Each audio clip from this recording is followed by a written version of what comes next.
বর্ধমান দুর্গাপুর লোকসভা কেন্দ্রের বিজেপি প্রার্থী দিলীপ ঘোষ তৃণমূল কংগ্রেসের প্রার্থী কীর্তি আজাদের সঙ্গে টানটান লড়াই চলছিল ইভিএম এর মাধ্যমে। সেই সময় হঠাৎ করে ভোট চলাকালীন দিলীপ ঘোষ বর্ধমান কপিবাগান এলাকায় যাবার সময় এলাকার মানুষদের সঙ্গে কিছুক্ষণের জন্য ধস্তাধস্তি শুরু হয় এবং সেই ধস্তাধস্তি হতে হতে রাজনীতি সংঘর্ষের মধ্যে পরিণত হয়। তারপরে দিলীপ ঘোষের দেহরক্ষীরা লাঠিচার্জ করেন, কয়েকজন আহত হয়। তার জেরেই দিলীপ ঘোষের বিরুদ্ধে বর্ধমান আদালতে একটি মামলা করা হয়।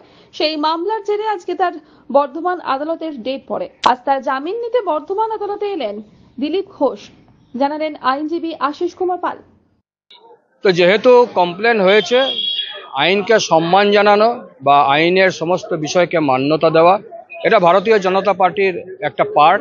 দিলীপ দাস সেটাকেই মান্যতা দিয়েছেন এবং ডিস্ট্রিক্ট জজে এসে উনি বেল প্রেয়ার করেছিলেন 438 এবং 438 অ্যালাও হয়েছিল। সেইটা কমপ্লাইয়ের দিন ছিল আজকে।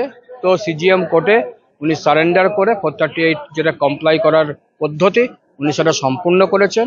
বেল গ্র্যান্ট হয়েছে এবং বেল বন্ডও ফার্নিশ হয়ে গেছে। বর্ধমান থেকে তন্ময় ঘোষের রিপোর্ট, আনন্দ বার্তা।